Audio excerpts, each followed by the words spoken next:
नमस्ते विद्यार्थियों, यह हमारा पहला वीडियो है और इस चैनल पर हम अंग्रेजी के अध्यायों को पढ़ेंगे। आज इस वीडियो में हम द लास्ट लेसन पढ़ेंगे, जो एनिमेशन के साथ होगा। लेकिन अंत में आपको एनिमेशन नहीं मिलेगा, क्योंकि मेरी सॉफ्टवेयर में कुछ समस्या आ गई थी और मैं इसे नहीं बना पाया। तो अब हम शुरू करते हैं। आज हम इस अध्याय में एक बच्चे की कहानी पढ़ेंगे, जिसका आज आखिरी फ्रेंच पार्ट है। इस कहानी में फ्रांस और प्रशिया का युद्ध है, जिसमें फ्रांस हार जाता है। इस कहानी में प्रशिया पोलैंड और ऑस्ट्रेलिया का हिस्सा नहीं है, बल्कि एक अलग ही क्षेत्र है। इस युद्ध के परिणामस्वरूप फ्रेंच जिले ऑल्सेस और लोरेन पर प्रशिया का राज हो जाता है। लास्ट लेसन फ्रांसीसी लेखक अल्फोंस डोडे द्वारा लिखी गई एक मार्मिक और शिक्षाप्रद कहानी है। ये कहानी फ्रैंको प्रशियन युद्ध 770 के ऐतिहासिक परिप्रेक्ष्य में आधारित है, जब फ्रांस ने युद्ध हारने के बाद अल्सास और लोरेन के इलाके जर्मनी, प्रशिया को सौंप दिए। जर्मन शासकों ने एक आदेश जारी किया कि अब से इन क्षेत्रों में केवल जर्मन भाषा पढ़ाई जाएगी और फ्रेंच भाषा पर प्रतिबंध लगा दिया गया। इस कहानी का नायक फ्रेंच नामक एक स्कूली बच्चा है, जो पहले पढ़ाई में रुचि नहीं रखता, लेकिन जब उसे पता चलता है कि आज उसका आखिरी फ्रेंच पाठ होगा, तो वह शिक्षा और भाषा के महत्व को पहली बार महसूस करता है।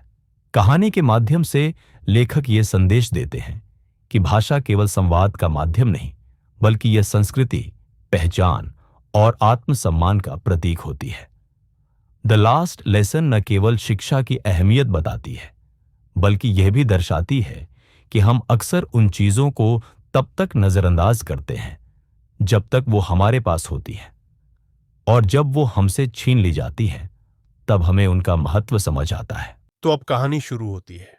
मैं उस सुबह स्कूल के लिए बहुत देर से निकला था और मुझे डांट पड़ने का बहुत डर था, खासकर क्योंकि हैमेल ने कहा था कि वह हमें कृदंत पार्टिसिपल्स पर प्रश्न पूछेंगे और मुझे उनके बारे में कुछ भी नहीं पता था।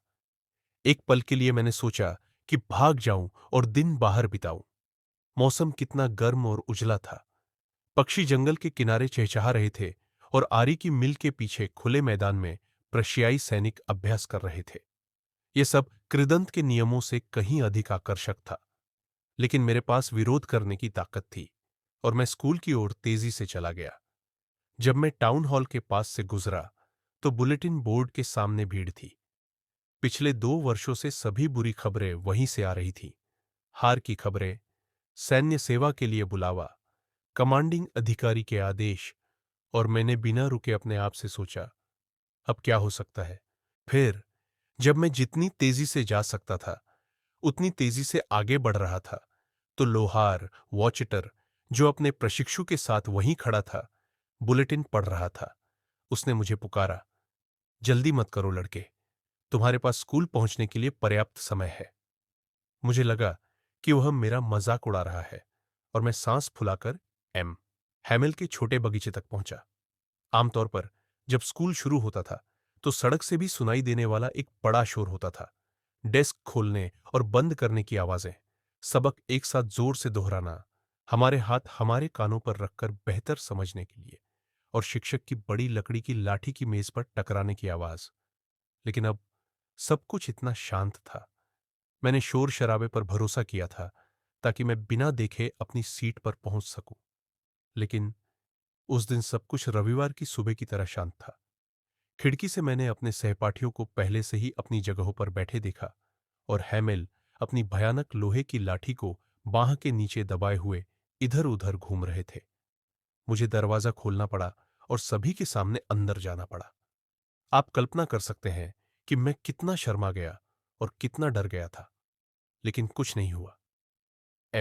हैमेल ने मुझे देखा और बहुत दयालुता से कहा, जल्दी से अपनी जगह पर जाओ छोटे फ्रांस, हम तुम्हारे बिना शुरू करने वाले थे।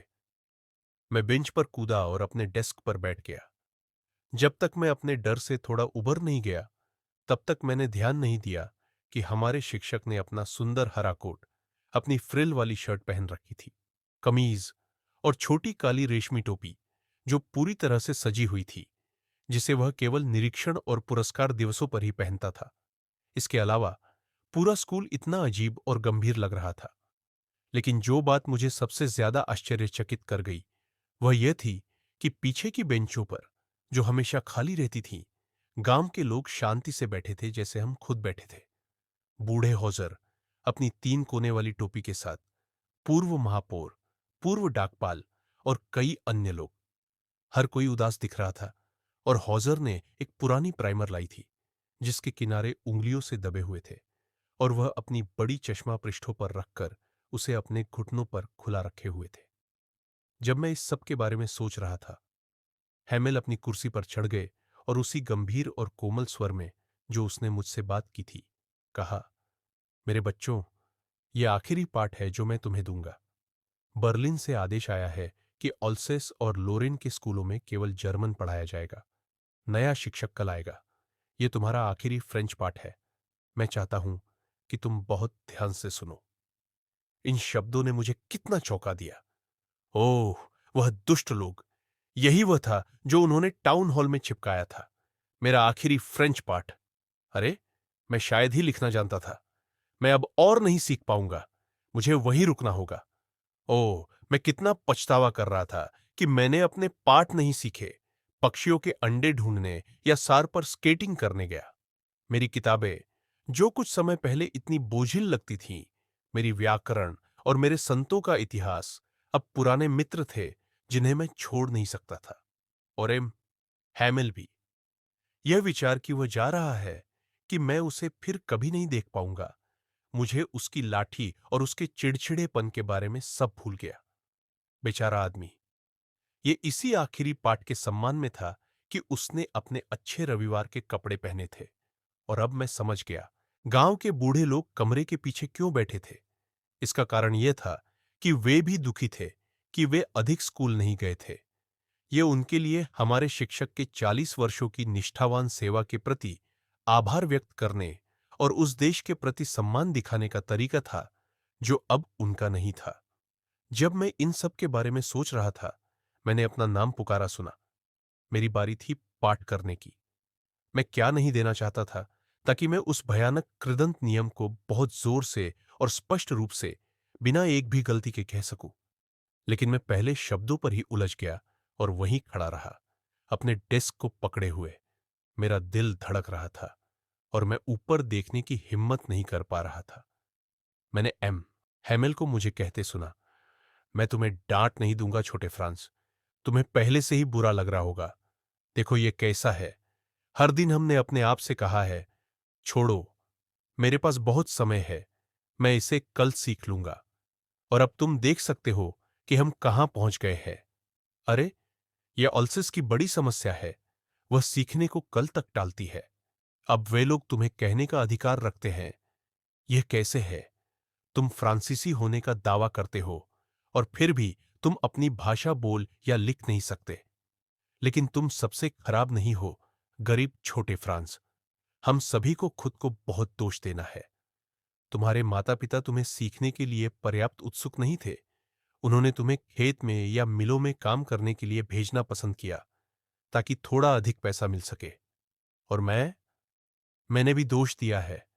क्या मैंने तुम्हें अक्सर अपने फूल पानी देने के लिए पाठ के बजाय नहीं भेजा है? और जब मैं मछली पकड़ने जाना चाहता था, तो क्या मैंने तुम्हें छुट्टी नहीं दी? फिर एक बात से दूसरी बात पर जाते हुए हैमिल फ्रांसीसी भाषा के बारे में बात करने लगे। उन्होंने कहा कि यह सबसे खूबसूरत भाषा है, दुनिया की सबसे स्पष्ट, सबसे तर्कसंगत भाषा। हमें इसे अपने बीच बनाए रखना चाहिए और इसे कभी नहीं भूलना चाहिए, क्योंकि जब एक लोग गुलाम होते हैं, जब तक वे अपनी भाषा को मजबूती से पकड़े रहते हैं, तो यह ऐसा है जैसे उनके पास अपने जेल की चाबी है। फिर उसने एक व्याकरण खोला और हमें हमारा पाठ पढ़ाया। मैं हैरान था कि मैं इसे कितनी अच्छी तरह समझ गया था। उसने जो कुछ कहा वह इतना आसान लग रहा था। मुझे लगता है कि मैंने कभी इतनी ध्यान से नहीं सुना था और उसने कभी इतनी धैर्य से सब कुछ नहीं समझाया था। ऐसा लग रहा था कि बेचारा आदमी जाने से पहले हमें सब कुछ देना चाहता था और इसे एक ही बार में हमारे दिमाग में डालना चाहता था। व्याकरण के बाद हमारे पास लेखन का पाठ था। उस दिन एमेंडर हैमेल ने हमारे लिए नए प्रतियां तैयार की थी जो एक सुंदर गोलाकार हस्तलिपि में लिखी गई थी, फ्रांस ऑल्सेस, फ्रांस ऑल्सेस। वे छोटे झंडों की तरह लग रहे थे जो हर जगह स्कूल के कमरे में लटके हुए थे। हमारे डेस्क के शीर्ष पर छड़ी से लटके हुए थे। आपको देखना चाहिए था कि हर कोई कैसे काम में जुट गया और कितना शांत था। एकमात्र आवाज पेपर पर कलम की खरोंच की थी। एक बार कुछ भृंग उड़कर अंदर आए, लेकिन किसी ने भी उन पर ध्यान नहीं दिया, यहां तक कि सबसे छोटे बच्चों ने भी नहीं, जो अपने मछली के हुक का निशान बनाने में जुटे हुए थे, जैसे कि वह भी फ्रेंच था। छत पर कबूतर बहुत धीरे धीरे कुहकुहे रहे थे और मैंने सोचा, क्या वे कबूतरों को भी जर्मन में गाने के लिए मजबूर करेंगे? जब भी मैं अपने लेखन से ऊपर देखता था, मैं हैमेल को अपनी कुर्सी पर गतिहीन बैठे हुए देखता था और पहले एक चीज को देखता था, फिर दूसरी को, जैसे कि वह अपने दिमाग में यह तय करना चाहता था कि उस छोटे से स्कूल के कमरे में सब कुछ कैसा दिखता है। कल्पना कीजिए, 40 वर्षों तक वह वहीं था, उसी स्थान पर, अपनी खिड़की के बाहर बगीचे और अपने सामने कक्षा के साथ। बिल्कुल वैसा ही, केवल डेस्क और बेंच ही चिकने हो गए थे। बगीचे में अखरोट के पेड़ लंबे हो गए थे और हॉप वाइन, जिसे उसने खुद लगाया था, वह खिड़कियों से छत तक लिपटी हुई थी। उसे सब कुछ छोड़ने का कितना दर्द हुआ होगा, बेचारे आदमी को, ऊपर के कमरे में अपनी बहन को ट्रंक पैक करते हुए सुनना, क्योंकि उन्हें अगले दिन देश छोड़ना था। लेकिन उसने अंतिम पाठ तक हर सबक सुनाने का साहस किया। लेखन के बाद हमारे पास इतिहास का पाठ था और फिर बच्चे अपने बा, बे, बी, बो, बू का जाप करने लगे। कमरे के पीछे बूढ़े हौजर ने अपने चश्मे पहन लिए थे और दोनों हाथों में अपनी प्राइमर पकड़कर अक्षरों को उनके साथ उच्चारित किया। आप देख सकते थे कि वह भी रो रहा था। उसकी आवाज भावना से कांप रही थी और उसे सुनना इतना मजाकिया था कि हम सभी हंसना और रोना चाहते थे। अरे, मैं उस आखिरी पाठ को कितनी अच्छी तरह याद करता हूं। अचानक चर्च की घंटी ने 12 बजाए, फिर एंजेलस। उसी समय हमारे खिड़कियों के नीचे सेना के तुरही की आवाज सुनाई दी, जो अभ्यास से लौट रहे प्रशियाई सैनिकों की थी। एम हैमेल अपनी कुर्सी पर बहुत पीला खड़ा हो गया। मैंने उसे इतना लंबा कभी नहीं देखा था। मेरे दोस्त, उसने कहा, मैं लेकिन कुछ उसके गले में फंस गया। वह आगे नहीं बोल सका। फिर वह ब्लैकबोर्ड की ओर मुड़ा, चाक का एक टुकड़ा लिया और पूरी ताकत से लिखा, जितना बड़ा हो सके, विवेला फ्रांस, यानी फ्रांस जिंदाबाद।